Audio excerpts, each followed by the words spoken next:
Check, check, check. Check, check, check.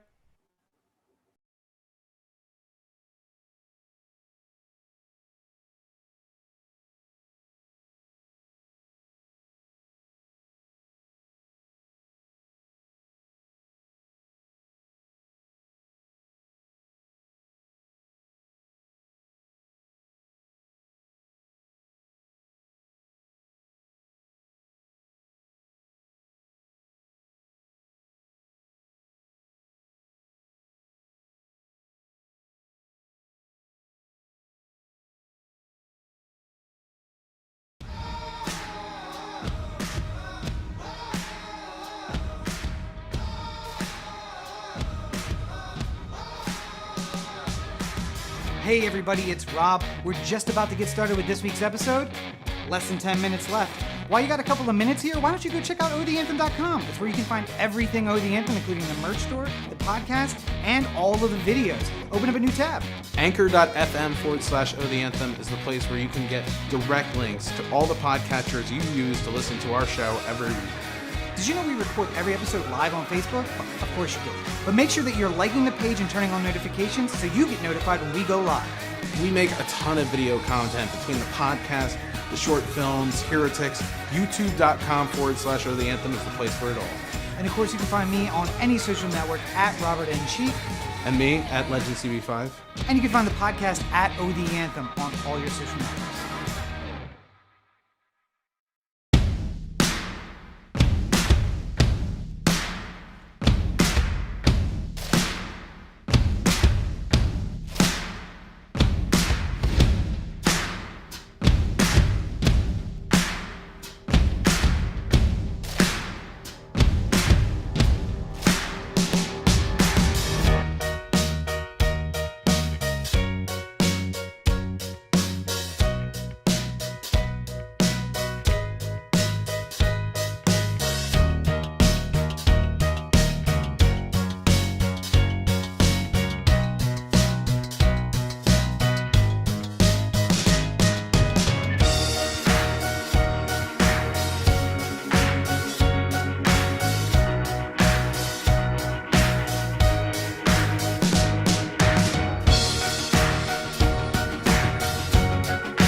I have returned from the land of pleasant living.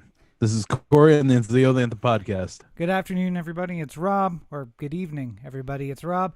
And if you follow me on Instagram, you know that I think LA is anything but the land of pleasant living. This is episode 374 of the Anthem podcast, coming to you from all over LA. But Corey is there in the hashtag OTA LA studios, high above the 110 freeway in downtown Los Angeles, California. Thank you for joining us. Yeah, thank you for listening on your podcatcher of choice. The easiest way, anchor.fm/OTheAnthem. Absolutely. And it won't be the studio over the 110 for long, because not very long. The studio is going to uproot here soon enough. And I was going to say upgrade. I guess it's an upgrade. At least everyone involved thinks it's an upgrade. Yeah, I mean, there's a spot in the new apartment for recording studio space. So at the very least, there will be that to look forward to. But I mean, it's going to say no more on the freeway, no more. It's going to have to be a whole new tagline, because it's overlooking Chinatown in deep within Chinatown. No, because you're like in Mission Junction, right? It's not actually Chinatown; it's like Mission Junction. I would consider it Chinatown. I could, with a trying to think of a means of propelling something, but I'm within a reasonable distance from the Chinatown train station. So with a strong tailwind, I could throw a baseball and hit the. I mean, like if we're going like Uncle Rico territory on the arm, like there used to be a day I could throw that ball over the damn mountains. Like it would be a very impressive throw. I don't want to say that I got that, but it's probably like I think like 500 yards or so away from the.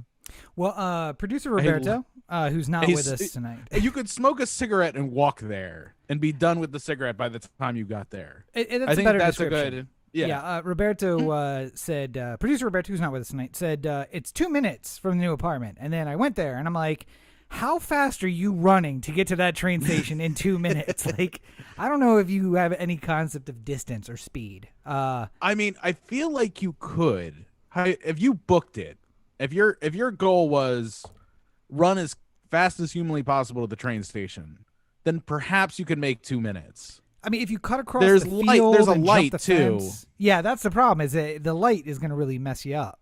Where you exit from would be a big thing too.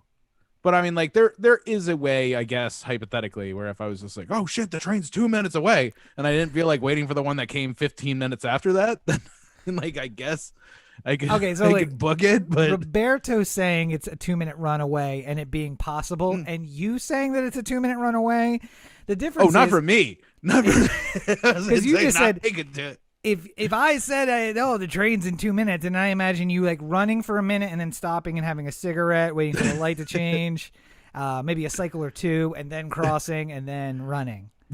And then realizing that I can't finish a cigarette within a certain distance of the train station, so I'm standing like 100 yards away going, this is fucking bullshit. And then, the train's already gone, and by the time you get there, you barely make the one that was 15 minutes after the one that you were aiming for, so, yeah. Somebody asked me why I'm late to the event. I'm just like, man, fucking train didn't show up. What the? So unreliable. Can't trust this metro in LA. Just even the Nazis could make the trains run on time. What are you doing, Garcetti? Come on. Off to India with you. But yes, you are. He's gonna be the ambassador to India. Did you hear that one? I heard that I heard that there was like gonna be an announcement. I don't know if has it been officially announced yet. I think it was like it was a nomination or a recommendation or something like that. Like it doesn't have it's not like the official letter has been submitted yet, but I think it's like pretty much a done deal. Listen, I haven't seen a video of a cute redhead telling me that he's about to be the ambassador to India, and that's really what I consider official. So, what's amazing to me is that like I look around, like I could do the research myself. I just don't care enough at the moment. I was hoping somebody would just answer this question for me as I was like passing through my day to day, but I would. It seems like it's a mystery what happens if the mayor leaves for like an ambassador's post. Yeah, it's because like all those stories were just like it wasn't like he will be replaced by the head of the city council who is this motherfucker right here. Like it's just sort of like who will become the new mayor. And it's like, it doesn't answer the question. I'm sure there's a line of succession, Well, Like, listen, if Garcetti like stepped in front of a bus today, like who's mayor tomorrow? Like there's got to be somebody, right? Like there has to be like a if he chokes on a hot dog or something like that, or a California roll. Here's the Like, problem: that in Baltimore, they know that mayorship is going to end either in jail or by them fleeing to another position. So they're used to line of succession. When you're the mayor of LA, there's not much higher you can go. You can run for governor. You're going to lose because you're not from the northern half of the state. You can run for president, theoretically, I guess, but maybe he's come to the logic that won't work out either. Garcetti dipped his toe in that one, and he's just like, nope. I'll be ambassador. That's cool. So I don't like how Bill De Blasio is being treated in this environment, and I don't feel like I'd do favorably compared to him. So really, I get a big guarantee you it hasn't happened before. Like people are just like, nope, I'm in this job until I literally cannot have this job anymore. And of course, he's not going to choke on a hot dog or step in front of a bus because he's got taxpayer funded. There we go. Taxpayer funded. Police escort everywhere he goes. Why would he wait for a bus? And the buses stop when he flies through the intersection. So I don't know. You got to watch that Mr. Mayor show. He takes the bus all the time. So. Wait, first of all, if Ted Danson was the mayor, I would give him a lot less shit than I would do Eric Garcetti. Because I think Ted Danson would bring a lot to the mayorship for LA. Mostly jokes that land, not the way that our current mayor does. I mean, like, there's parts of Ted Danson. At least he's trying. Yeah. Here's the thing. He fucked everything up, but at least he was trying to do. And how can you blame him? Because he's like, listen, I have no political experience and I'm trying to do better. And Eric Garcetti's just like, oh, listen, I could completely do way better than this. I am a political operative. I choose not to because I'd like to keep things just the status quo enough to become ambassador to a country that is important but not that important. I love like when the judge like there's a federal judge who keeps issuing decrees on homelessness, and like LA as a city is just like, nah, now's not good. Like, can we do this in 6 months? And the judge is like, no, get the homeless off the street today. It's just like, yeah, but you see, kind of got plans for right now, but can we do it later? Like, how about 3 months?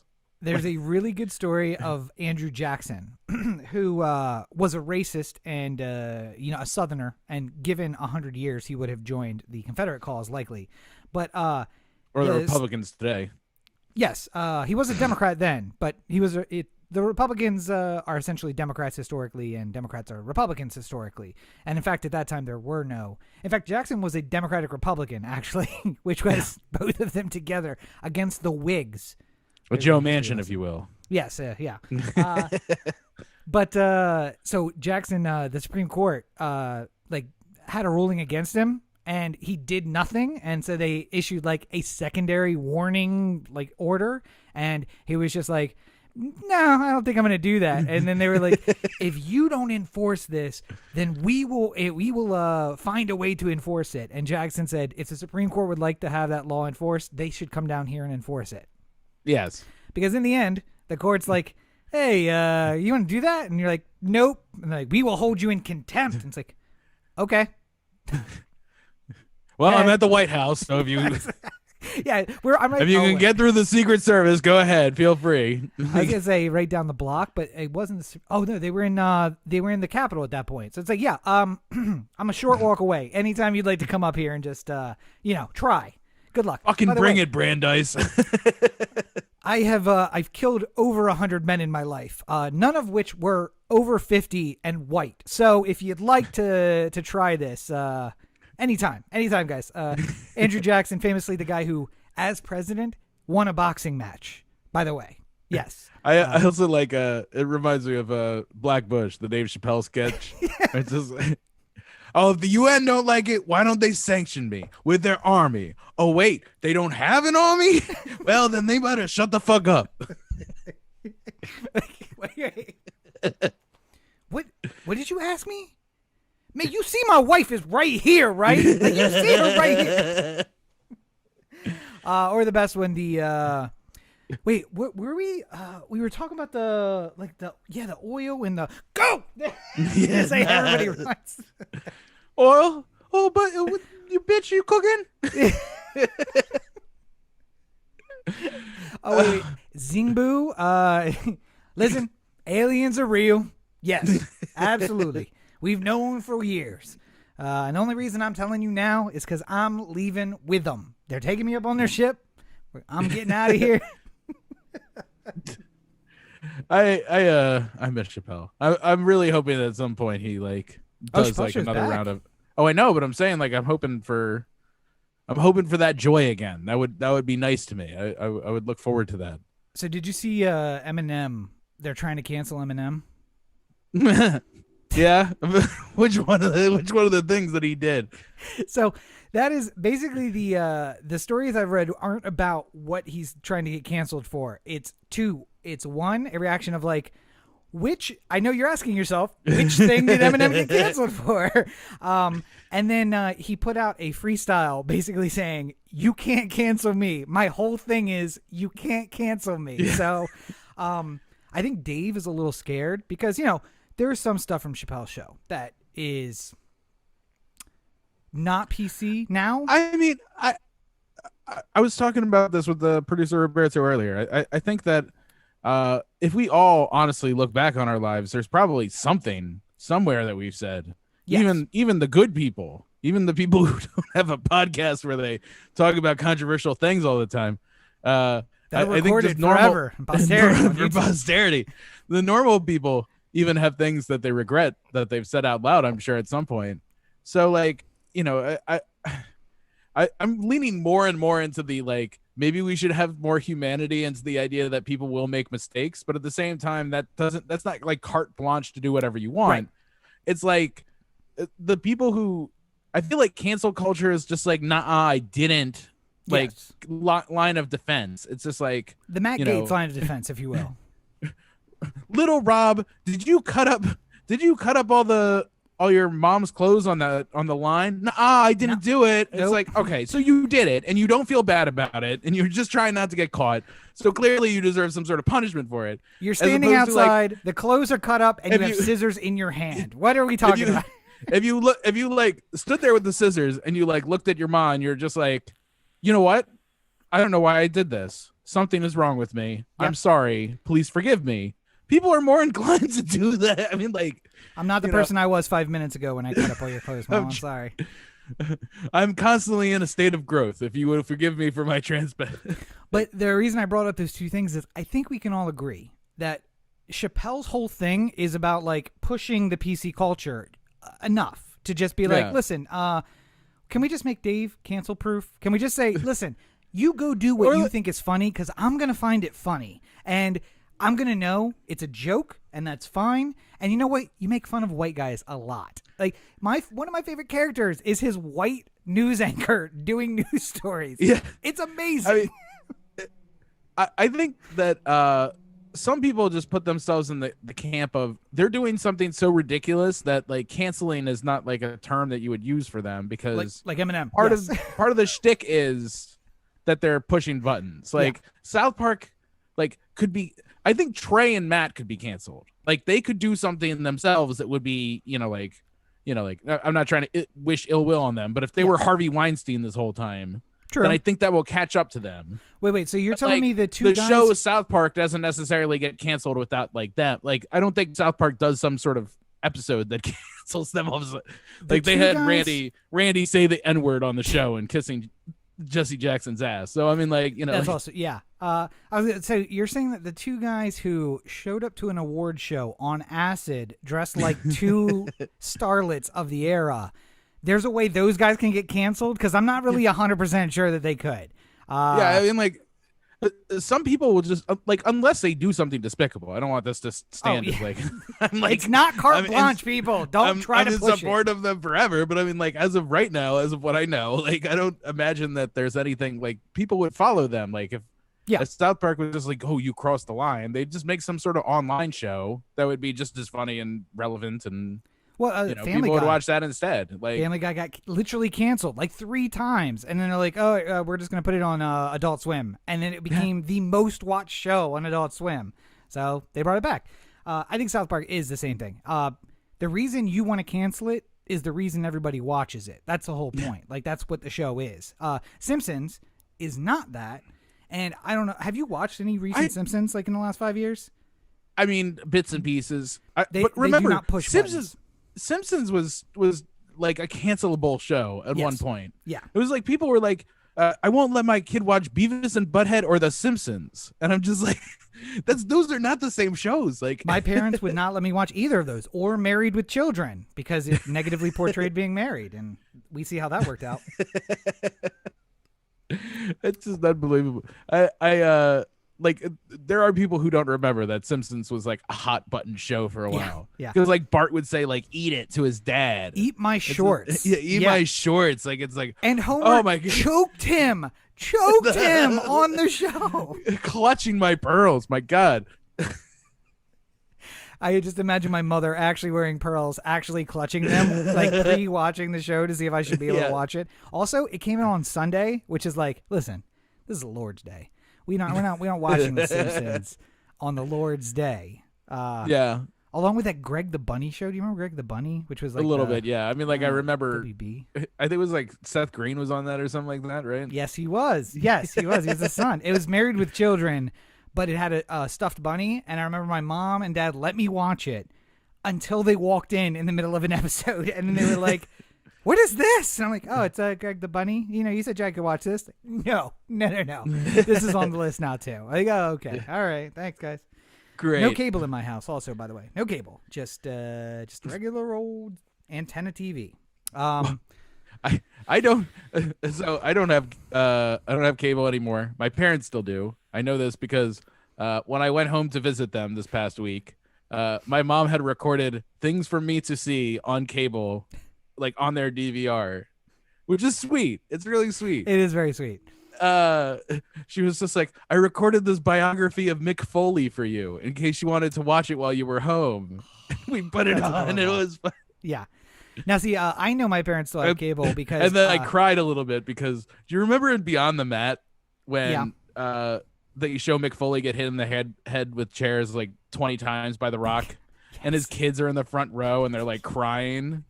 Hell in a Cell where he jumped off the cell and hit the table. But I was like describing like his kid, like, because they didn't like show the actual footage. Like you have to watch Beyond the Mat to see that. Yeah. But like I was like explaining it to Rachel and I was just like getting dewy eyed and I'm just like, it was in front of his daughter and she's crying, like talking about wrestling.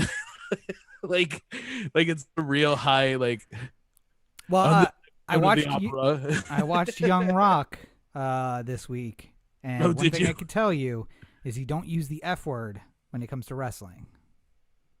Right. Especially around his family. Yes. Yeah. Apparently it's a bad thing. But what was I saying? Oh, I know my parents still have cable because I got the CNN app on the smart TV, and they were like, sign up for CNN, $6.99 a month. And I'm like, And then I saw that there was an Xfinity symbol in the bottom right. So I went to the website and realized, I could just sign in with their Xfinity credentials and I get it for free. So as long as they have cable, I will have CNN. And the moment they don't have cable anymore, I will no longer have CNN because I'm not paying $6.99 a month to watch 40 minutes of news in the morning. You're out of your mind, CNN. What is wrong with you?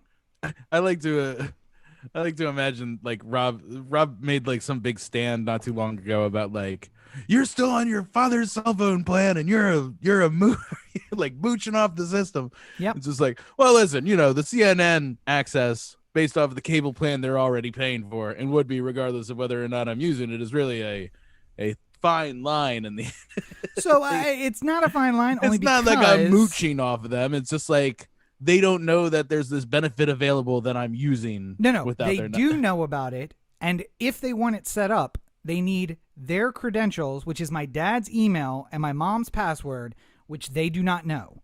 But I have memorized because I also know my home phone number from 1994. The 7-digit version, not the 10-digit version. Like I know my grandmother's phone number from 1994, the 7-digit version, because you don't call 10 digits. I mean, listen, we all know the password. It's Jesus loves you with the 0 instead of the O in the loves.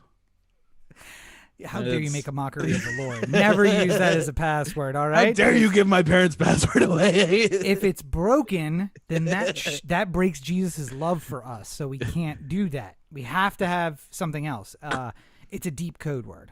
My mom is actually, of all of the old people I know, my mom's password is the most secure password I have ever known. Yeah. It's amazing. She was like using symbols and numbers and letters in an alphanumeric combination before anyone. There's no word. There's not a word in her password. It's all symbols and numbers. My mom's pretty good because she would do super long, complex things. Yeah. Like on a lot of passwords back in the olden days, there wasn't necessarily a limit to how many characters you could have. I got 28-bit encryption on this. It's 1,000 characters. So she'd just have like in my younger and more vulnerable years, my father gave me a piece of advice I've been turning over in my mind ever since. Like, no one's ever gonna guess that. 1,000 monkeys or 100 monkeys for 1,000 years. They'll never get it. They'll never crack that Shakespeare. Yeah. Anyway. Yes, well, first of all, and that is a free service included in their bill. They pay nothing extra for having me use their digital service. Oh yeah. Unlike, since you brought it up, the unnamed people who are on their parents' phone plan, which does cost extra. Because as I've denoted before on this podcast, I have been living on my own since college, paying bills, doing my own thing. I would make the counter argument that if we were to break the grandfathered plan that we were all stuck in, we'd be paying way more than we are. Because I get unlimited data for $30 a month. You would be paying more, but your parents use no data. They could get a Cricket plan and be just fine. You're the one. You're the one that's causing all the problems. My mom and them would bump up the plan. They use the. It's. I'm not the only one. Let's just put it that way. I'm not the only one who would benefit. Do you think your family would exceed the AARP phone plan if you weren't on it? You think so? Yeah, probably. I don't know what the plan is at all, so I just like shit on the AARP phone plan, but like. Well, I just assume it's like 2 gigs and like. Yeah, all I know is I use upwards of like 100 gigs a month some month, so I don't want to get out of my grandfather plan no matter what. I never turn on Wi-Fi unless my phone is broken and I'm using a second phone, and then I have 2 phones, one on Wi-Fi, one on cellular. But speaking about Maryland, since I was back home, yes. I missed Maryland and I missed seeing everybody, so it was really nice to go. Rob, you would be going nuts because the masks were not anywhere to be seen. Basically. Yeah. You know what I don't miss is everyone's face. I'd like you to cover it, please. Cover your faces.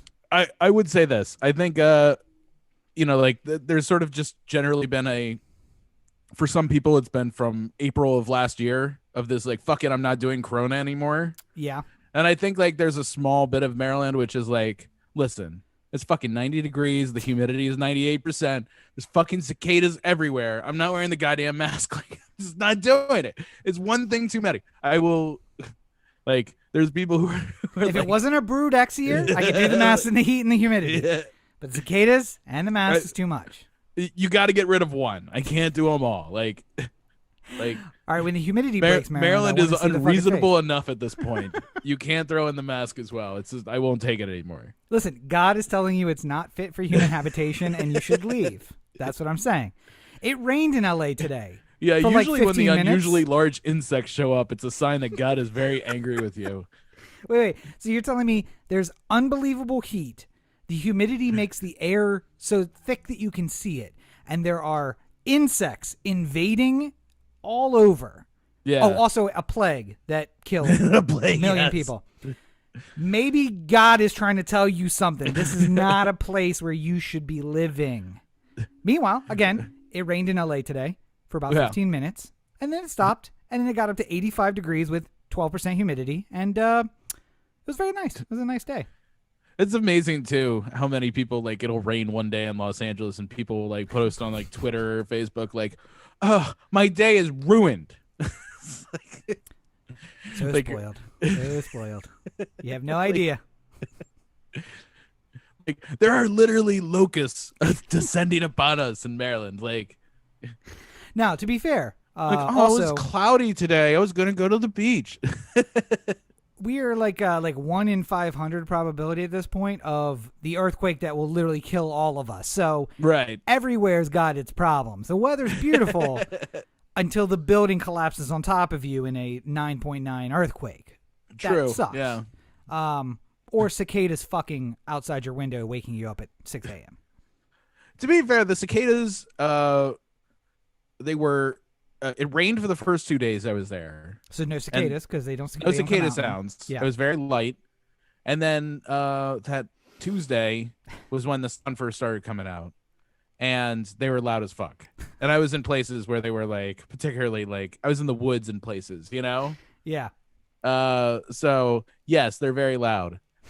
In a way, they're kind of like. I think they're at the stage right now. They've just sort of broken through. Yeah. So I think they're just at like the hey girl, what you want to drink stage of their chatter at the moment. Oh, like they're in the pre-game dinner where like everyone's all hyped, but we're like hungry, so we're gonna eat. But if like a girl, like the waitress is getting like a little bit abused by the people who've had a couple of drinks at the at dinner. But just wait till the girl at the bar later, she's gonna get it way worse. So than you. we should set this up for the people who don't know, who've never lived through cicadas. Yeah. Basically, their entire life is to come alive for a few short months. Yep. Fuck, and then die. Yes. So they spend the females, 17 years in the ground. The females then give birth to grubs that bury themselves in the ground, and then they stay there. And then when they awaken, they just eat and then fuck and then die. Yeah. But give birth. It's like if you were in the Matrix, like in one of the pods, and then after 17 years in there, you woke up, and then they dropped you at Miami for spring break, and they said your goal is to impregnate somebody, and then die, and then you would be like, oh, okay. Wait, so if so like your life would very much be like you hanging out with the guys, going like, man, I'm gonna max so many bitches tonight. You won't. Yeah. If you've seen video of Spring Break 2020, it's basically that. It's like there's something biblical going on, but really what I'm focusing on is eating and fucking. That's really what I want to take care of. And that's why they're so loud. I mean, like, look at Miami during spring break. It's not a garden tea party. No, It's definitely not. It's a rowdy, loud event. Yep. With that the locals hate. Just like the cicadas. But yeah, by the way, cicadas are arguably a notion against adaptation and evolution, now that I think about it. Because, like, what fucking purpose does that insect I think it survived only because it's like, all right, listen, every 5, 13, or 17 years, you come out, you get all your fucking done, next generation goes in the ground. So you only survive because, like, you don't have to live the day to day, the year to year. Yeah. It's just like, we're safe. As long as there's not a famine in the year that we come out, we're going to be fine. But we can eliminate all of the cicadas by just like dropping Agent Orange on the Northeast the year that the brood is supposed to come out. Also, well, I mean, we could eliminate a lot of societal problems by just dropping Agent Orange on the Northeast of the United States. Anywhere where cicadas may live. Well, I think incidentally or not, I mean, New York City, not a lot of cicadas. Still, they should get some Agent Orange. That's all I'm saying. Anyone who doesn't leave is like... Oh, no. Shut the bridge down. I don't want them to leave. That's the whole point, Corey. We fix society's problems with the Agent Orange. Oh, man. Or what are we gonna do with you? Also known as United States foreign policy from 1958 to 1978. Not on their own citizens, though. Not all of their own citizens. I was going to say, I do believe in a period of that time, the Philadelphia police dropped a bomb on a neighborhood in western Philadelphia. Just a select group of citizens for obviously problematic reasons. Wait, the Uyghurs? Is that who are we talking about? Wait, what? Are we talking about current modern day policy, or the Armenians, the Kurds? What are we? I don't understand. Yeah. By the way, indigenous people. As somebody who publicly identifies as on the liberal side of the scale, have you been getting a lot of like crazy wingbat people saying like, you know, the coronavirus was cooked up in a lab in Wuhan and released as a chemical agent, and then when you say back to them like, okay, feel free to, like, I'm not saying it didn't happen, I don't know what did happen, if we find out it did happen, then we have a problem, but I don't know what happened, So feel free to investigate. They're just like, yeah, just your fucking liberal. Are you getting a lot of that? Because I feel like I got a lot of that in Maryland. Like, oh, you mean as somebody who identifies on the left, hearing that from people on the right? Yeah, like people on the right saying that really into this like Wuhan lab theory. Like not something like it's something that I've like categorically denied for years and like decided that like after the couldn't CDC possibly be real. After the CDC guy came out, I was just like, okay, so the guy who's in charge is like, yeah, no, there's a likelihood it came out of a lab. I agree with people. They're like, it was grown in a lab. I'm like, probably. It is. Yeah. It is a unique virus that humans are susceptible to that shouldn't have transmitted to humans easily and then transmitted between humans very easily. That sounds lab grown to me. I'm down with it.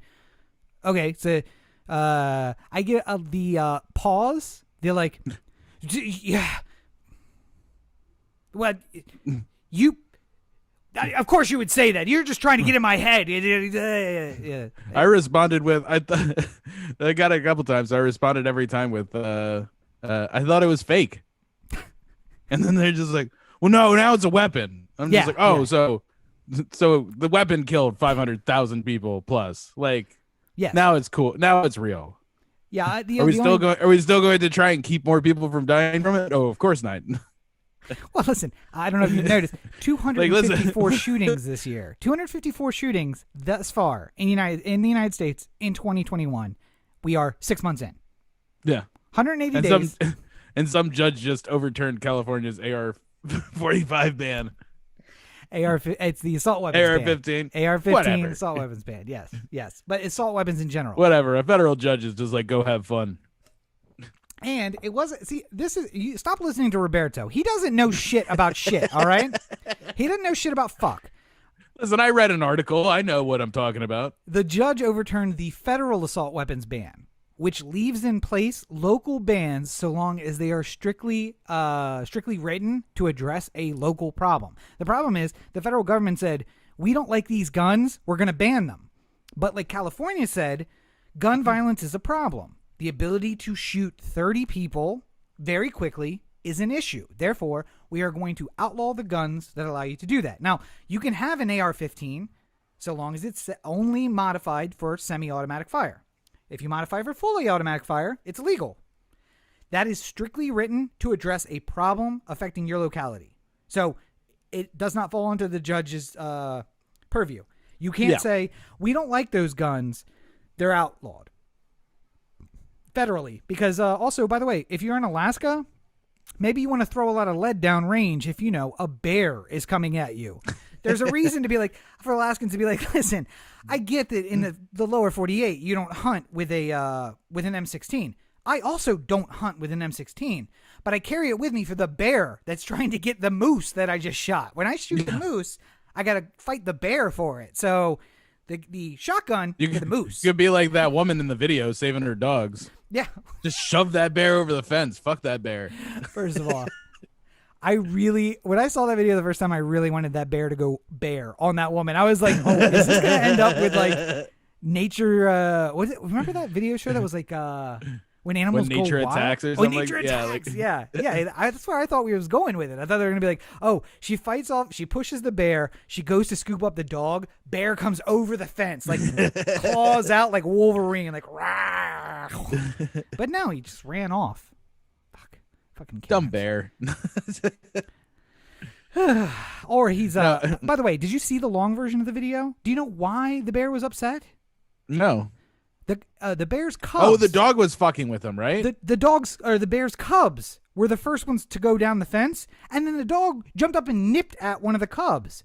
So Mama Bear came out of the little like trees that were at the edge and started growling at the dogs because you're biting her kids. Number one rule: never get between an animal and its children. There you go. Dogs broke the rule. Like dogs get eaten. It's like the beginning of Cruella, where Cruella's mom is killed by Dalmatians, and you're just like, oh, you fucking assholes. Is that really true? Is that how Cruella starts? Apparently, that's the. I saw the clip online, and I was like, oh, so that's how Cruella begins. Well, I mean, I can almost understand it then. It's Bambi's But then- hatred and bloodlust comes from But the then murder of his Roberto mother. was like explaining it to me. He was just like, "Well, actually, so they explain it later. She really likes Dalmatians." It's just like, this seems like a both sides issue that I can't get behind. Like, just make They're good people on both sides. if your mom died from Dalmatians, maybe you hate Dalmatians. It's not like an unreasonable. Like, I think it's okay. It's okay. It's okay to hate Dalmatians if listen, if maybe some maybe animal- Cruella's like, I love other dogs, but I fucking hate Dalmatians. Like, that's okay. Like, Listen, my house was burning down, and instead of saving her, the firehouse dog mauled my mother in her bedroom, and she died. I think it's okay to hate both firemen and dogs, Dalmatians specifically at that point. Now, the high likelihood is there was a fire, and the cops kicked down the door, shot your mother, and then blamed it on the firemen and the dogs because that's a likely excuse. Yeah, That's what the Baltimore Police Department are doing these days. The dog. You haven't seen Falcon and the Winter Soldier? No. There is a scene in it. There's a couple scenes in Baltimore because one of the ancillary characters is in Baltimore, right? And Anthony Mackie. Mr. Trash Wheel? No, it's not. Anthony Mackie. Is it Anthony Mackie? It's Anthony Mackie, right? Yeah. Yeah. Is walking down the street carrying a bag. And I'm like, there is no way in hell the BPD is going to let a black man walk down the middle of the street with a bag that looks like that and not be like, whoa, bro. Why don't you stop right there, put your hands up on the side of the fence. We're going to have a look. And then there is a scene where when he is with the Winter Soldier, the cops come up. And I'm like, wait a second. The black guy's walking with a white guy and BBD on it, involved. They want to know what's going on. The guy walking at night by himself with a big bag just doesn't get bothered. All right. Okay. I have questions. Okay, sure. All right. They like throw the Winter Soldier up on like the hood of a car, and I'm just like, there is no way in hell that actually happens. Okay. There were two BPD sort of related stories while I was home. One was Sheila Dixon was interviewed saying that even she's a little bit nervous about walking around downtown these days, and she finds herself looking over her shoulder and stuff like that. To which I'm like, well, I mean, you are like a criminal, so like people. Is it the cops or is it the other gangsters that you're worried about? Because most drug dealers have to worry about getting hit from. Are you worried about the 40% of reasonable citizens who will never vote for you again or saying snide remarks as you walk by? Because I don't think that's something worthy of like looking over your shoulder for. That's a hate. I mean, we saw Marilyn Mosby just flip off the bird to those people without having to actually fucking look over the shoulder. So the second thing was Harrison said. The reason why so much crime doesn't go prosecuted in Baltimore is because people are afraid to testify. To which I was like, yeah, no shit. Like, by the way, like criminals know they're gonna get off, and I'm just like, yeah. Your conviction rate's like 3%. So why would I testify? Also, there was maybe 2-3 years ago. It was probably 2-3 years before we moved to LA, not 2-3 years ago. There was a whole thing about like cops giving up names and locations of witnesses to the drug dealers where they could kill them before the trial because they were getting paid off. I'm like, nothing about this system works. You can't convict them if I testify, and I might not make it. I also maintain that like, maybe the first place to start is like people who work inside your own building first. Like, maybe if I knew that all the cops were like trustworthy law enforcement officers, then like would I believe that like if I tell them something, it's like if you found out that like half of the LAPD was like mafia. Well, I don't know if you heard. Well, no, I mean, actually like, are. There is like a mafia in the LAPD, but I'm saying like. Oh, you mean the Cosa Nostra, the actual mafia? Like fucking characters from The Godfather. Okay, like Sonny. Fucking Sonny is like a LAPD officer and stuff like that. I don't know if you've seen some LAPD cops, but there's some guys who look like they were on The Sopranos. I'm just saying, I'm not saying it's not unusual to find some mafiosos in the police department. I'm just saying, like, just for the sake of argument, just imagine that half of them are. Okay. And then saying, we should take care of those people first. Like, perhaps, like, literally anybody who's ever worked plainclothes at any point in Baltimore Police Department history should at least get a thorough talking to before they go back out on the street. Like, Well, listen, when I was marching last year, I mean, I heard the guys getting called out like big pussy all the time. So I feel like it's probably an issue. I walked by McKeldin Square too, by the way, which is now totally like flattened. Like it's Oh, there's no longer, nothing there now? Well, it's not the sculpture, like the Yeah. fountain sculpture thing. It's just like it's kind of like a glorified parklet, I guess. It's got little pieces of grass, but it's also like concrete and like Oh, it'll be little, easier for Occupy to move back in and take it over. You've waited So long enough. 10 years. So one of the things that they wrote there on one of the little like plaques was like McKeldin Square, known as one of the preeminent places to go for First Amendment uh protests or something like that. Yeah. And then it made some sort of remark of like, and never has anyone ever been arrested here or like has to leave. And it's like, no, I know for sure that's not the like. I'm gonna be honest. They had us in the first half, but it's like if I was just like, someone's just like, oh, you're from Baltimore, should I go visit there? I'm like, yeah, nobody's ever been murdered there. nope. Like, Yeah, listen, guy who works for me 3 years ago, was like, I'm going to go to the East Coast. I'm starting in Miami, and then I'm just basically like greyhounding it up the coast. But he'd never been outside of California. He went to see the East Coast. And he was like, I know that there's a Greyhound bus terminal in Baltimore, and I have a layover there. And is it going to be all right? And I'm like, well, first of all, it's not really in Baltimore. It's like outside of the city on 95. You're going to be fine. Also, don't go into the city. Just stay at the bus terminal, sleep there, and then get back on. There's a nice hotel right outside the bus terminal if you want to get a spot. Don't go into the city. Because, I mean, you're a very innocent guy, and I feel like half the hustlers in the city would smell you getting off the bus and be like, there's a disturbance in the force. Let's go. Man, so a couple things. I'll say this. The white L has never looked more beautiful. They've put a lot of work into it. Oh, really? The white L is beautiful, huh, Corey? I'm saying, for people who don't know, I was explaining this term to Roberto earlier. Yes. In Baltimore, we describe the city as the white L and the black butterfly. Yes. So if you go along 83 down into the Inner Harbor and towards like Fells Point and Canton and stuff like that. And Charles Street. It's the Charles Street 83 corridor. Right. But I'm saying like generally all these things are somewhere close to 83. Yeah. Like they're within they sort of follow the outline of 83. Except for there's two blocks. This is what's known as like the white L. So like this is like where you'll find like Fogo de Chow's and yuppie things. Yeah. And Fells then there's Point. the black butterfly where I don't think a single dollar of public money has been spent in 50 years. Not true. and there are public housing there that they tore down. That was public funds being spent in the black butterfly. Yeah, so there was at one point money spent and then spent again to tear it down. And now, at least in East Baltimore, like they started replacing some of these things with like new yuppie development. So yeah. It's not going to be like fucking Perkins homes anymore. It's going to be like 1/8 of the units will the be Perkins kept. neighborhood with like, you know, like classy 2-bedroom townhouses with garages, you know?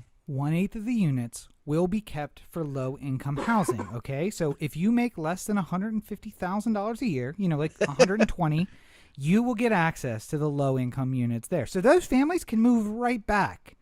Yeah, I mean, like they're just replacing 500 units with 4. Yeah. Also, I'm just imagining that at some point the corner where Freddie Gray was murdered is going to be a Starbucks. It will 100% be a Starbucks at some point.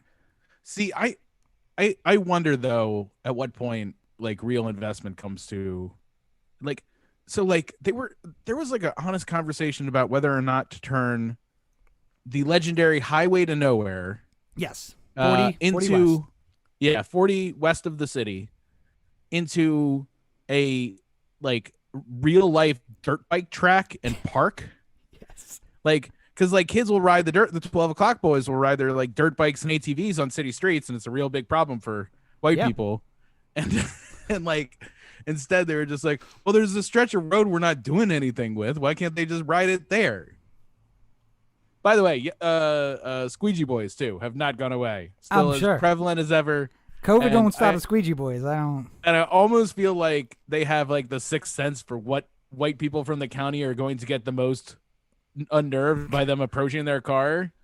And like now it's like you gotta go find those people first or something like that. I don't know. They seem to have like a real sense for like who they were approaching, you know? So here's the question. Do you think if I made up a handheld sign that said I have COVID, and as they approached I started coughing and holding the sign up against the window, would it discourage or encourage?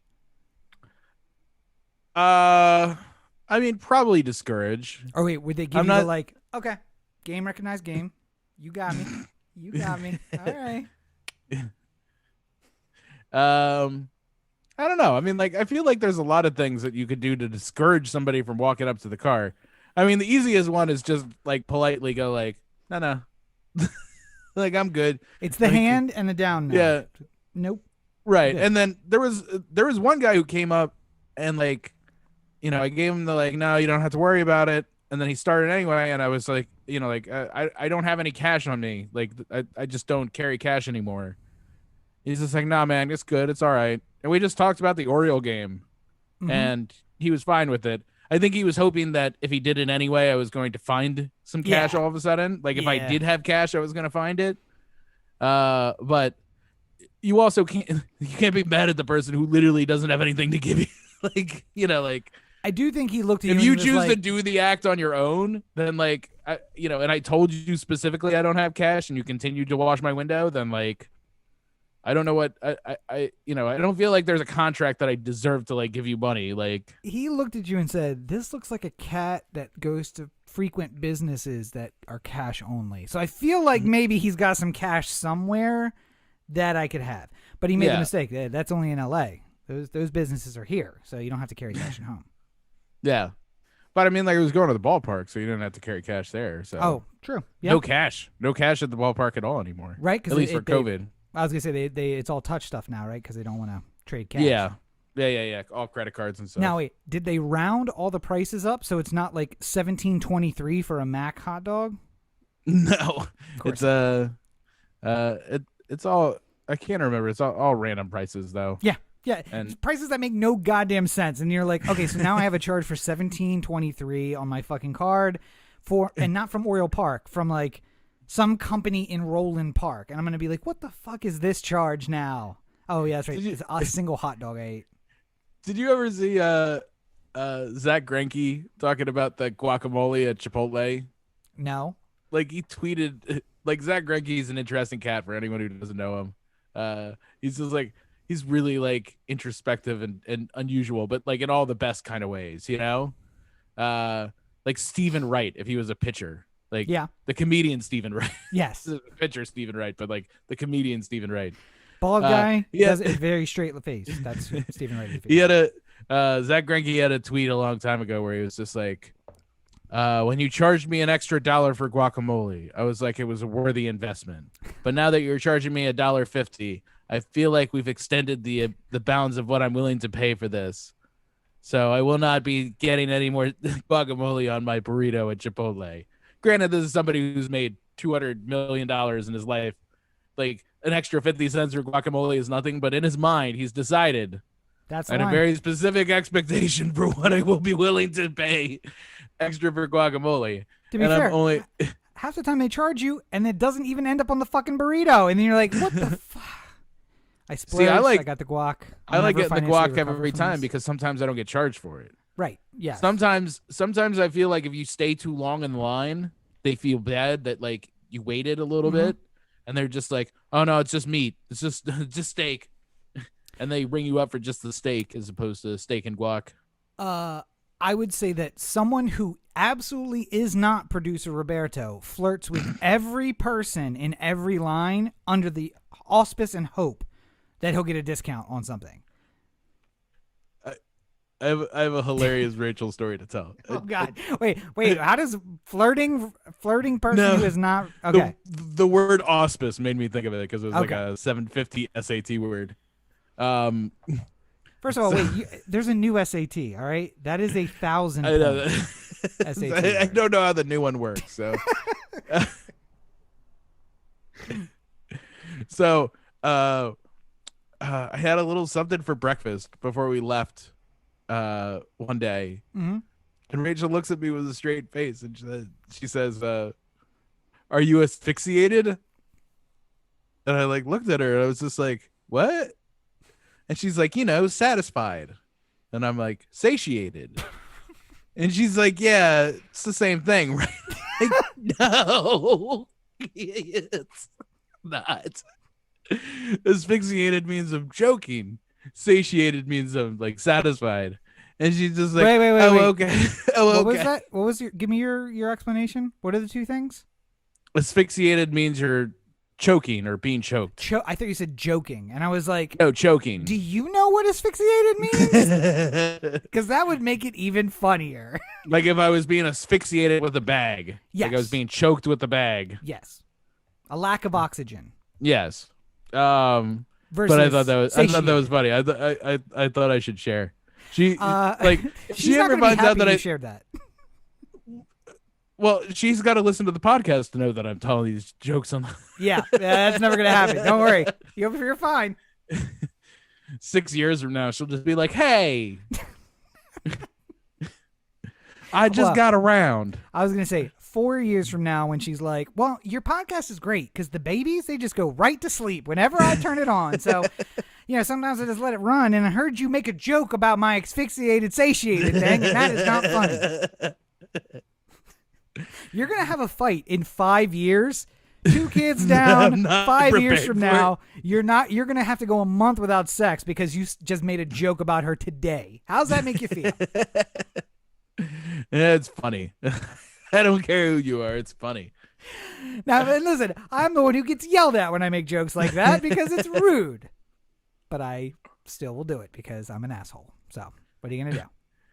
But yeah, that's basically Maryland. We talked a lot about Maryland and a lot of shit here. But well, I was gonna say it was a varied. We're already at an hour. It was a varied. We wandered a little bit into some of the news of the week there too. But any other summaries of Maryland while we're on the topic? I guess the only thing I would say is that I went to the Oriole game only once while I was home. Yeah. It was the first game that they won in their previous 15 attempts. So, wait. So you went to one game while you were home. Yeah. So and then all of a sudden they went on a win streak. Yeah, I was gonna say, well, and because you were worried about the big crowds and whether or not they'd have masks and that whole thing, or yeah, the masks were not there. Not many people were wearing the mask. Yeah. I assumed that just everyone there was vaccinated. That's how I like to live my like I'm in a mask-free environment life. Sure. Yeah. You like to lie to yourself. I get it. Sure. I mean, we talked about you running a 2-minute sprint earlier, so I was wearing my mask. I would also I would say this. I wasn't so worried about getting it because there was like 40 people there. So like it's not like I feel like I've seen church services with more people in it. So during COVID. Yeah, like fucking April of last year. Like mega churches with Joel Osteen and stuff like that. So yeah, I mean, like, I didn't really feel like endangered there. Well, you certainly didn't feel endangered by the crowd celebrating a win either, based on how they've been playing the last few weeks. Listen, I come back for one game and the whole thing turns around. I don't know what to tell you. So, well, listen, we have a good record. When we had season tickets, they won nearly every game we went to on the season ticket plan. So they went to the playoffs when we were season ticket holders. I mean, like, we leave and then all of a sudden things go off the rails. That's all I'm saying. The wheels have fallen off, and it's because we haven't been there, I think. So. I mean, like, listen, a charitable donation of season tickets to Corey and Rob, I think, is all that's necessary to. Wait, and maybe just Corey. Like, don't limit it to season tickets because the Orioles, I feel like if you work for the Orioles, you get to see all the games for free. And if I moved back to Maryland, I would need employment. So, either season tickets and a private jet to take us there daily and back so I can make it to work. Or I would need a job, a place to live, and the season tickets. But listen, I would say you have the money to spend, but based on the attendance, maybe you don't. I I mean, you're paying Trey Mancini $4 million. How much is it worth it you to win? Like, yeah, I know, right? Like, cut somebody and look, give that salary to me. look, me and Rob, we cost half of a Chris Davis. It's not all the money in the world. Like we can. Listen, not even half a Chris Davis. I mean, I'll take a tenth of Chris Davis. Half a Trey Mancini, and I'm there every single day. I don't need that. Half of a, no, maybe not A, because I don't know what they make in A, but triple A at least. Half of AAA. No, not even there do they make money. Wait, the average. So really, prepare yourself for. Oh yeah. Some depressing numbers, but the average minor leaguer makes $15,000 a year. Now, well, some of these minor leaguers from baseball, because then they go and they move, couches and stuff during the rest of the year. So, overall, they make more and sleep on people's couches for the rest of the year. Like, there was a great story. I mean, great, like horribly disappointing story, but like yes, very dystopian. Dystopian story of what the A's minor leaguers were eating, and it was like straight out of Fire Festival. It was like it's like a sandwich with lettuce and tomato and nothing else, in like a plastic container. It's like a pickle. It's like, there you go, athlete. Enjoy. Whoa! You got a pickle? Oh, that's clearly an error. Take the pickles out next time. There's no room in the budget for pickles. Jesus. What am I, a Rockefeller? Yeah. I wouldn't want to be a minor leaguer, but there is a like the minimum. manager, like the manager at the AA A's organization is just like fucking Scrooge McDuck, or the guy from Oliver Twist who's like, "Boh." I was gonna say, the other dystopian news, just to touch on it, Amazon introduced the crying coffins in their warehouses too. Did you see that story? No. Oh yeah, so they have places where you can go and reflect, take a moment for your mental health. Now, in order to enter, and I say the crying coffin because it is a 3x3 booth, and I'm trying to imagine how you accommodate sitting in a 3x3 booth. Likely you can't. It's a standing booth, right? So it's standing. You have to log in order to use it, and when you log in, you clock out. So they don't pay you to use the time in the booth. And then you are allowed to use it to like center yourself, and like apparently the inside is very calm and helping the mental health of the person who is has shackles on their wrists so that their every moment is timed and they know how to pay them. So after you get out of the crying coffin, then you don't clock out by exiting the booth, or you don't clock in by exiting the booth. You clock in by getting back to your workstation and clocking in. So not only do you not get paid for the time that you're taking a break, trying to, not murder everyone at the Amazon warehouse, but then you don't get paid for the time it takes you to walk across the warehouse back to your workstation. By the way, Amazon paid $47 in federal taxes in 2020, and Jeff Bezos was asking the government for $10 billion for one of his programs. Well, listen, let's say more than 47 times increase in what they were paying taxes the year before. So yes, very, very true. I think they saw the negative publicity. Like, we got to pay something this time. How can we pay something? Well, I mean, if we subtract that, you get like $47. It's like a Lucille Bluth. Like, how much could taxes cost? $47. Exactly. But yeah, Jeff Bezos. But Bezos is also quitting. Yes. Well, stepping down as CEO, and then apparently he's flying to space.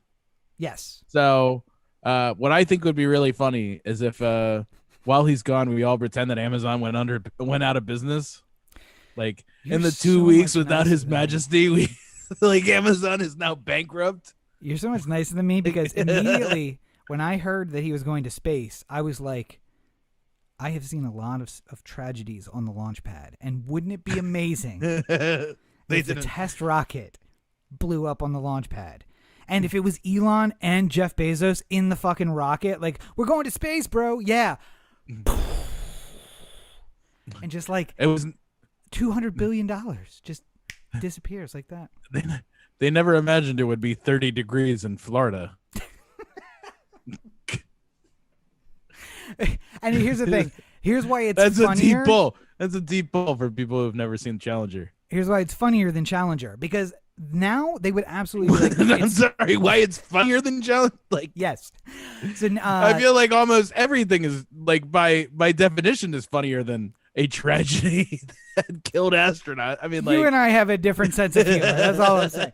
But the Challenger astronauts basically were force marched out there. They got on a thing they had no control over. I imagine that Bezos and Musk are on the launch pad, and they're like, it's probably too cold to launch. We should scrub it. And Bezos, and they look at each other and they're like, it's going to be like $300,000 to scrub this and do it again. And they're just like, fuck it, let's go. And then it blows up on the pad, and you're like, you're worth $200 billion between the two of you.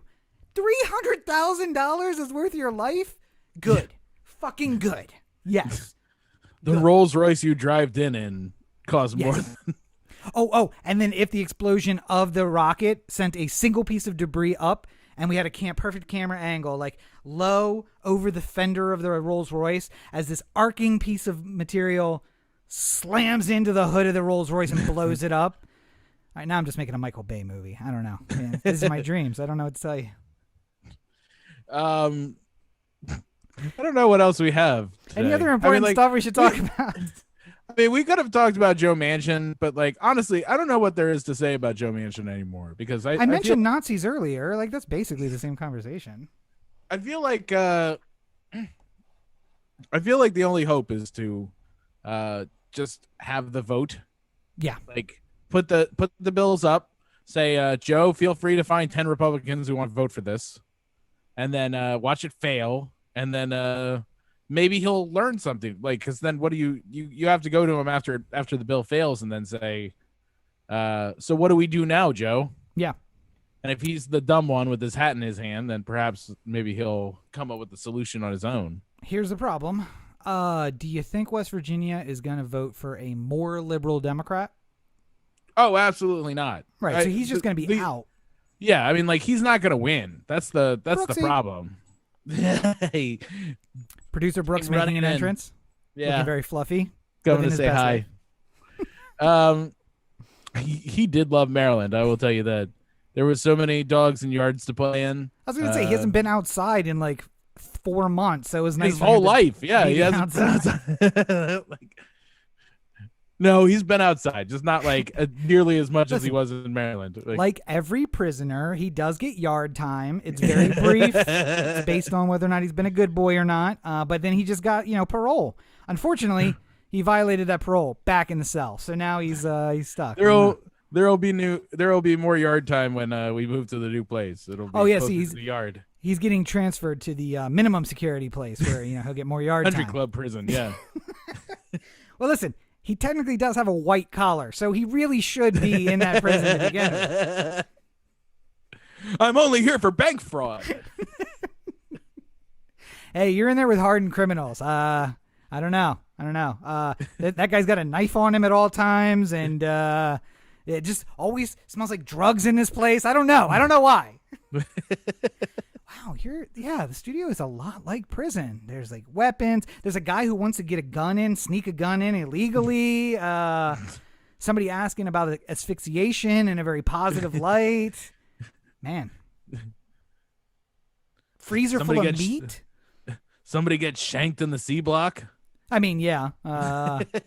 Wait.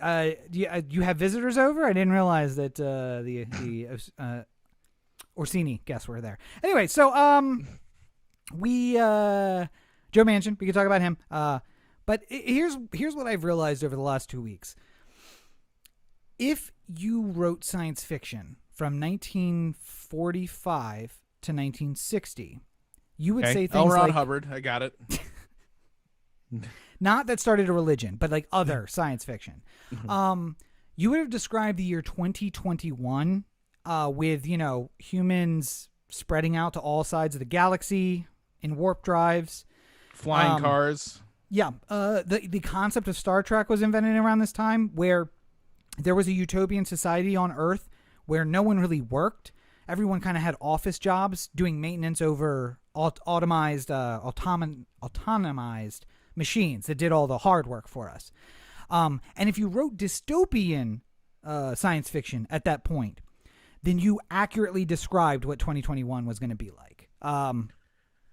So I mean, here's the thing: Trump gets a loud applause for his stupid speech in North Carolina. Oh, he's got a front butt. And the front butt?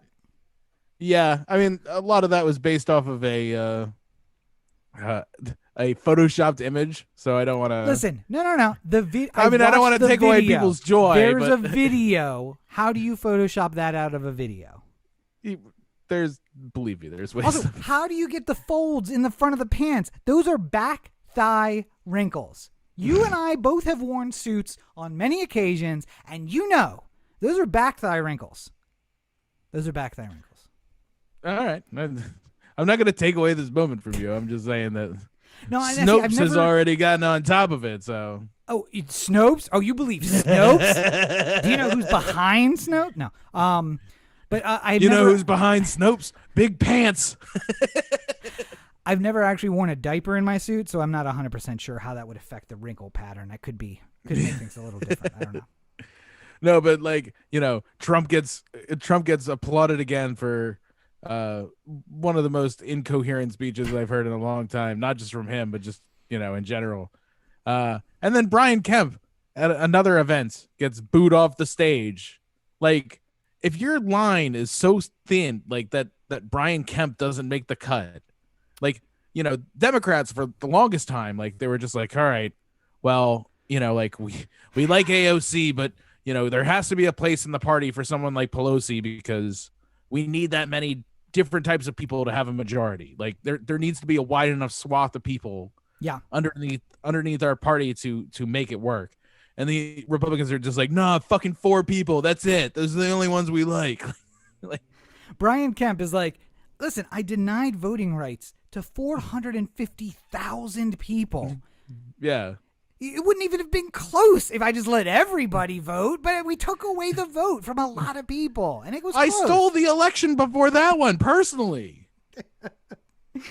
Yeah. I don't know what else. My bona fides are here. I don't know what you need from me.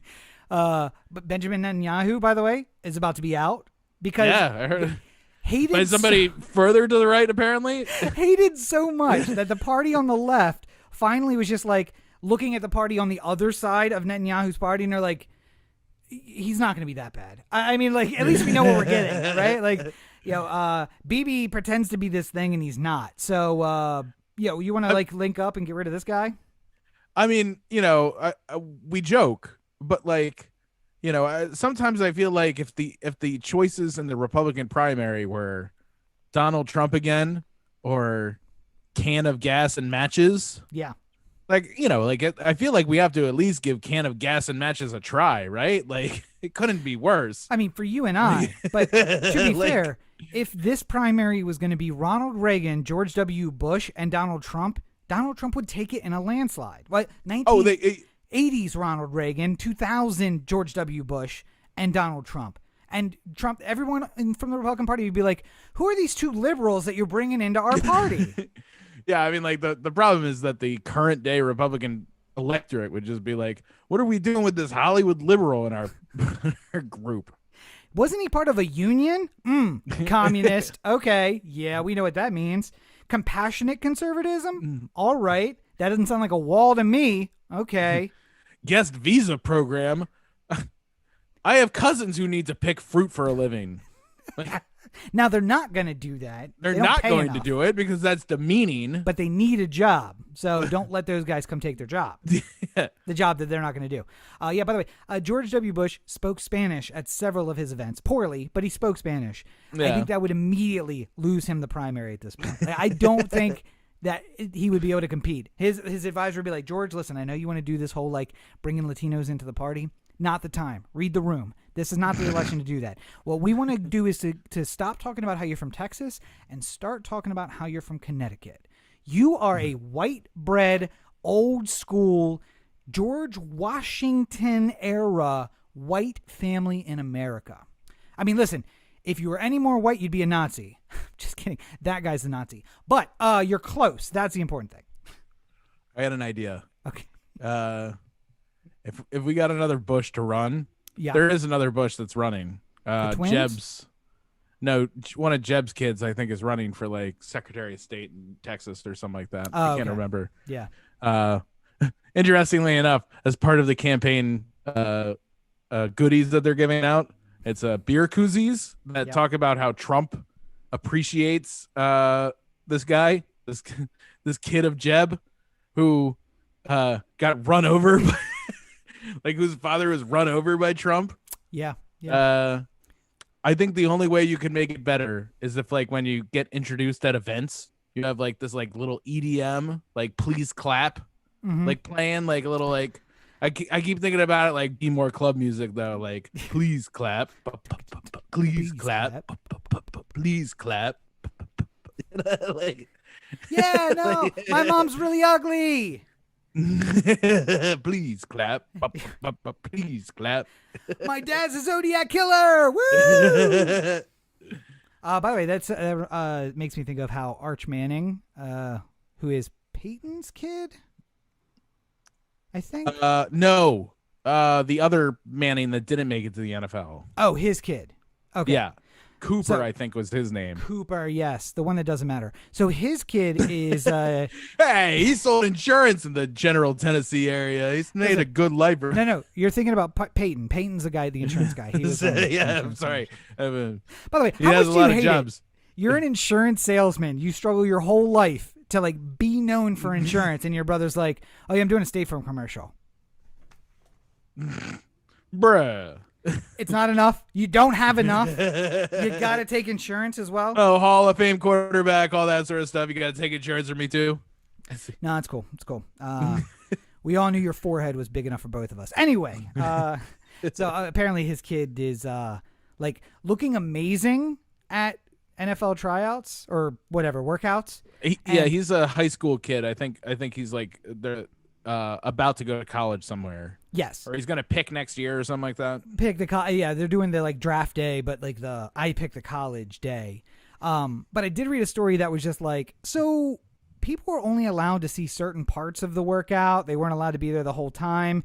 And there is a slight like, is this smoke and mirrors situation? Like maybe he's just a Manning. So we're all like, oh no, he's amazing. And it turns out he's not that amazing. Or as we might call that, pulling an Eli. So.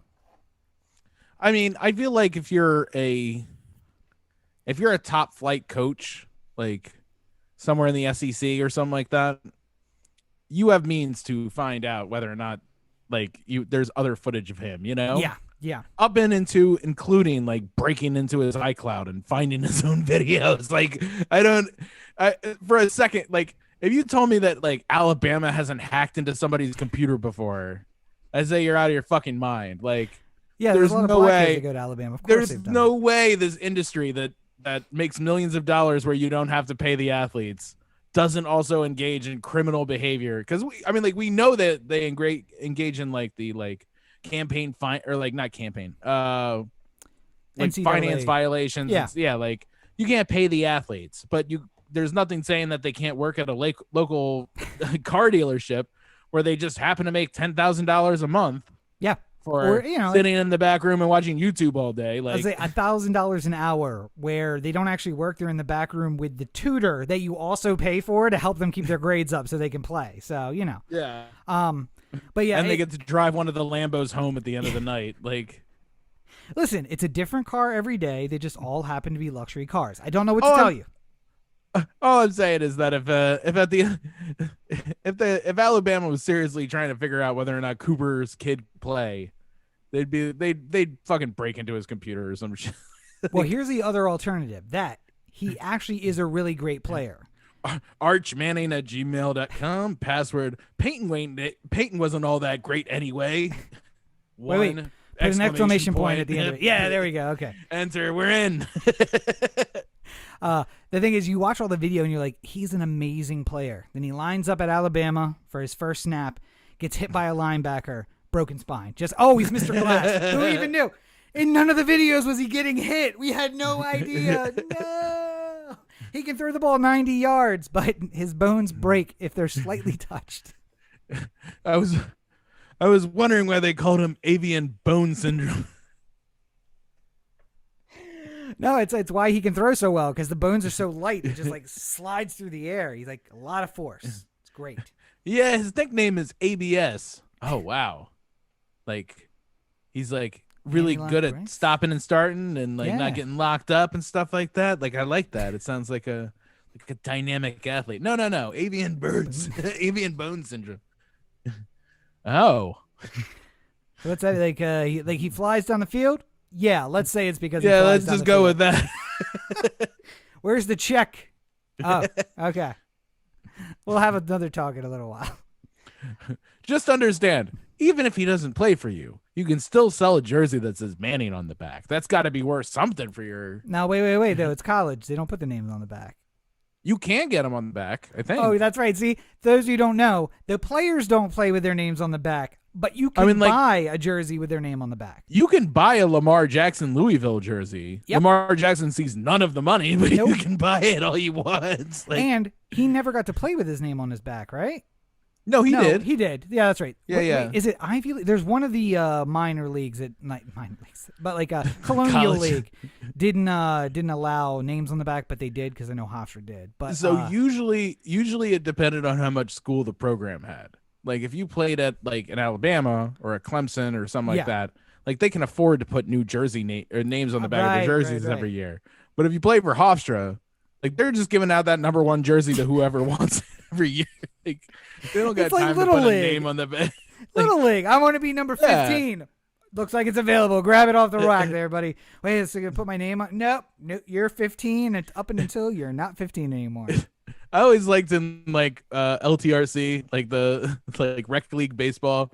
Like you always knew the kids that were fatter or bigger than the rest of them because they always had to wear the bigger jersey numbers. Like fucking shamers. Listen, as a fat kid, the small was always a 1, and like the large jersey or the extra large jersey was always like a 39 or something. Listen, I was proud to play with Michael Jordan's basketball number during baseball.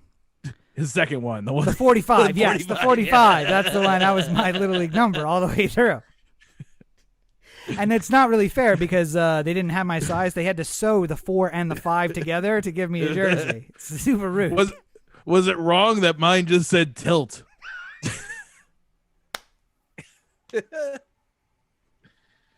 All right.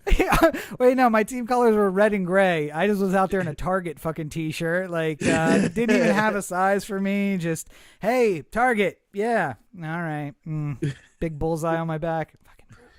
You were a skinny kid. You don't get to joke about that, all right? You were a kid. As a kid, you were skinny. You were wearing like number 4 or 5. I wasn't that skinny. I was you were 5. I'm sorry. Yeah. You weren't the extra small. You were the small. That's right. Yeah. No, I wasn't the extra. I never actually got to wear 5. So hold on.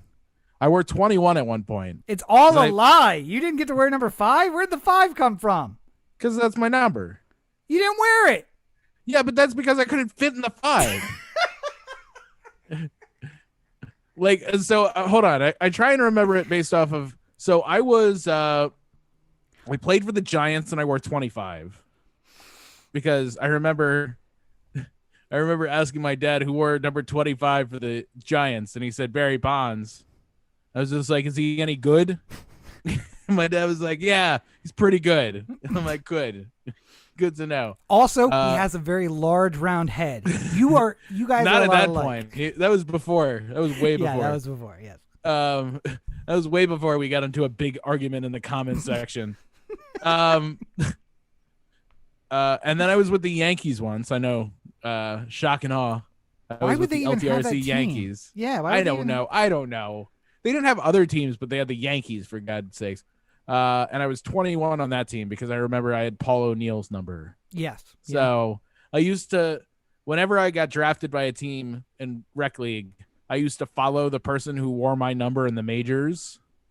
And I only think there was I was with the Cardinals at one point, and I don't think my number was taken by a major league player. Like I had like 17. Yeah. And there was no, Aubrey Huff wasn't playing for the Cardinals at the time or something like that. My league avoided that. I played my first years of senior league for Tri-Gas and Oil. Then later on, I was drafted by Pizza Palace. And I do believe I wrapped up with Kevin McCarthy presents State Farm Insurance. So, like, it's they just avoid that. My Tri-Gas and Oil shirt was red and gray. The State Farm Insurance, not red, because Tri-Gas had been supporting a team for like 45 years, so they had red and gray. So I had like a yellow and white State Farm shirt. And I just remember how this makes no sense. Like, what is going on with this? But you can't have more than two colors, so. So I remember I played with the Pirates, and we had yellow and brown jerseys. And I remember even at that point, I was aware of the old Padres uniforms. Yeah. So I remember, like, when I got the jersey from, like, the shed that they kept all the jerseys in, it was a thing. You'd show up, like, you had a time you had to show up at the shed. Yeah. And then they'd give you a jersey and you put it on, and if it fit, then it was your jersey. Yeah. And by the way, at that day, and if I you had tried to like squeeze into the one, they'd just be like, "Oh, wait a minute, here's a 30 for you." Yeah, I would always like grab it and just hold it up against me and be like, this is gonna be embarrassing for both of us. Let's just move up. Let's just move up in the numbers, please. One that doesn't resemble a sausage casing, please.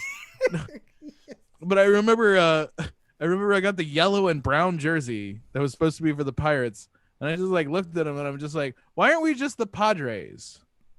And they're just like, "No, You're the Pirates." Okay. I'm like, okay, whatever. Like, okay, yeah, thanks. It's not like I was trying to. It's not like I was like trying to overthrow LTRC. I was just asking an honest question. Like I was gonna throw the jersey down and be like, Attica. The senior league teams now in my hometown have boosters, so they get brand new jerseys every single year. They the field now it still has the 30-foot metal monster over in left field that robbed me of my only chance at home runs in senior league. But it's a very much nicer stadium now. Like there's actual grass. It's not just like dead, dying brown filth in the outfield. So it's very nice. I just know that anyone listening to this who played senior league, after 2000, they're like, the shed with the shared shirt? No. I go out and grab my Amazon package where my jersey with my name on the back, the 4 of them, because, sometimes we play twice a week. So laundry. I get the 4 out of the bag. And then my pants and my cleats and the gloves, the batting gloves, they get delivered the next day usually because it takes a little longer for those. So, I'm like just watching the games and I'm like, fancy jerseys, the cleats that match the jerseys. Some of the guys rock the stirrups because, throwback. You have to. No. You don't in senior league now. They wear the long pants. Oh, I know, but I'm saying like I always wore the stirrups, and if I got a call today, saying like play the Corey, it's the Baltimore Orioles. We're in desperate need of someone just like you to play for our team right now. We decided it couldn't get worse. We remembered that you tried out a few years ago. We're trying to make some dreams happen. Are you willing to work for free? Listen, can't get the first overall pick without losing some games. So how do you feel? I feel about playing some second base for us. How are you guys feeling about the rest of the season? Oh, we got a ringer. But to the playoffs? No. To the first draft spot. That's where our goal is right now. What's the beer vendor doing out on the field? Oh no, that's our new second baseman. How's it going? Yeah. You thought Ty Wigington was as low as we could go. You thought incorrect. Well, I will say they have to play in the shift the whole time just because you can't cover. Like, listen, all right, get as far away from first as you think you can cover, and then we're just going to move short over to cover second base. It'll be fine. We'll cover the distance. The Orioles will revolutionize the wall at like in soccer. I'm just imagining somebody hitting a ball to second base where you are there. So call it 100 feet. No, probably 120 feet. Yeah. And the reaction time needs to be like 1.4 seconds. And how many times it would just go like, crack. Close. I was close on that one. Man, that was 14 feet away. You didn't even take a step. And when you did take a step, it was already in the outfield. I was doing the backup though. I was there for the cutoff, so it's fine. You just see me falling for every, like diving for it. Like soccer, you're a goalie and you're just like trying to predict. You're like, just it's going second base side. Just to get out in front of it. Oh, you start wearing the catcher's gear because you're like, I'm not going to get in the glove, but if I can knock it down, it'll be all right. Just hit me. Listen, and the go shin guards are saving my knees here. Well, don't forget. I think anybody who listened to this whole podcast deserves a participation trophy. And the place where you can go get it engraved, theanthem.com, go to theanthem.com. Oh, the Anthem on Facebook, Twitter, Instagram, and the listener line, 443-219-7595. What's the number again? 443-219-7595. You can find more of me on the website, CoreyBakerFilmmaker.com, Facebook.com/Corey Baker Film, and at LegendsCB5 on Twitter, Instagram, TikTok. New content. Last month was Mental Health Awareness Month, so I figured in classic ADHD fashion, I would make a video about that and put it up late. So look forward to that. All right, so are we going to get your Pride video next month? Is that what you're saying? Yeah, I mean, I should just do one at the end of this month. Like, talk about all the great LGBTQ content that I've worked on over the years. You really know how to capture an audience. Just like hitting it's the nail while it's hot. What's the saying with the capture the cat by the tail? All of those things. We don't do that anymore, Rob. We don't do that. Are you looking to be canceled? Because if that's what gets me canceled, I'll take it. I'll be like, listen, I will accept the cancellation. Do not look at any of the older episodes. Let's just assume it's the cat by the tail comment, and we'll be done. It's like I would like to be able to be immune from further prosecution if I accept the terms of this deal. Yeah, I want to go for a Louis C.K., not Harvey Weinstein. So if it's the cat by the tail, I think I can recover. I'll come out and do some shows, in like 5 years. It'll be fine. Maybe there'll be another pandemic. Put it on my own website. Say I sold 1 million. Yeah. That'll be fine. Maybe there'll be a pandemic. Everybody will forget. But if you're a Weinstein, that's Yeah, no coming back from that. Nope. But yeah, no jokes aside, you have a plan. I don't want to shit on your plan for content release. I mean, I should have done it a month ago. Clearly, I know, but when can people expect it? I look to record it tomorrow, so hopefully shortly thereafter. It's not even recorded. Don't look at me like that. I can feel your disappointment already.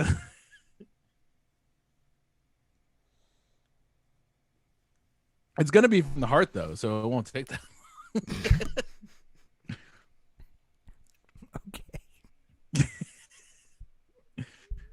I like how you're just like, I don't want to shit on your content plan, and then I immediately said something that made you want to shit on my content plan. I didn't know. Here I am. I'm not shitting on it at all. Okay, that was tough. It was tough. I got through it. Somehow you survived that moment. Anything else from you? Is that no? That's it. I don't want to stir the beast. Sorry. Well, if you're a glutton for punishment, follow me on social media. If you like what I said here, you're really going to enjoy my Instagram story. If you didn't, maybe avoid it. I got enough hateful DMs. I don't need more. Also, when people put up a poll on Instagram, is it really that hard to vote in the poll? Just you click a button. You have an opinion, click a button. 120 people viewed a poll I put up. I got 4 votes. 4 votes. 120 people saw it. I'm like, fuck all of you. To be fair, I saw it, but it didn't instantly hit me. Mm-hmm. It wasn't just like, what was your favorite pizza topping? Something that I wanted to think on it a second. Yeah. And I was just like, I'll get back to this, and then classic ADHD. I didn't get back to it. I was gonna say it's great. Somebody else told me that they're like, yeah, I was about to, and then it disappeared, or moved on to the next story, and I was like, oh, but then the next one actually depended on the first one, so I couldn't do it, and I'm like, swipe back. You swipe go back, backwards. and it goes back to the previous story. Like, oh, like don't pretend like you didn't know about. If you see some girl shaking her ass on a story, you will know that you push and hold to freeze it. You swipe to go back to it. Come on, Roberto. Anyway, if you're going for punishment, follow me on social media at Robert and Cheek. Otherwise, I got nothing. So you know. You can join 5,000 other people now and watch my most viewed YouTube video ever, which of course with all of the quality content I've produced, podcasts and movie reviews and political commentary, you know it's going to be great. The Sutera Pillow review. And you've seen 12 Monkeys, right? Yeah. So my new thing is, what am I thinking about? Right at the end of 12 Monkeys, that actor who always plays a bad guy is at the airport. And the guy's like, I'm going to need you to open up that thing, sir. And he goes to twist off the top. And he just takes a moment and like looks up off screen. And then he untwists the top. And he's like, see, it doesn't even have an odor. And he puts it under the guy's nose, right? And that's the virus breaking out. And that's what kills off 95% of the world's population. So my new thing is, what am I thinking in that moment right before I pop the top on the virus that's going to kill 95% of people, and then I hold it under his nose? And now the fact that of the 10,000 minutes of content I have, that the most watched, most commented, most liked video I have is the Sutera Pillow review, is the thing that I'm going to be like, Sutera, I was just about to stop and not do this, but the Sutera Pillow review. See, it doesn't even have an odor. Well, maybe we'll beat it with this one. How about that? Sure. So if there is any hope for humanity, like and comment on this video. Otherwise, 12 Monkeys. Just saying. Listen, that's not controversial. I was going to say, I've tried to be a biological terrorist before. I've made plans. I was going to say, I think we've done good here today, but I don't know if that's true. We've done something. I don't know if it's good. But as always, you're listening to the Oh the Anthem podcast, part of the Oh the Anthem digital network. For Corey, this is Rob. Have a great week, everybody. I got to go pet a dog.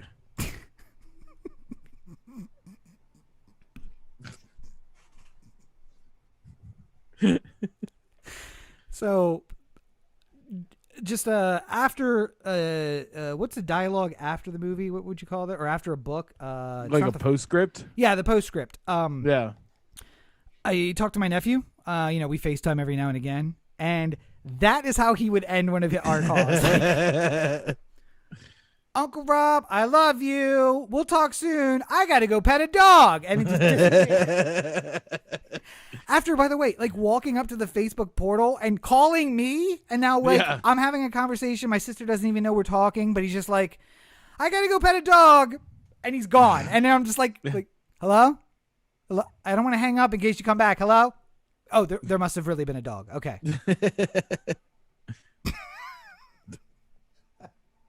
There must have really been a dog, Corey.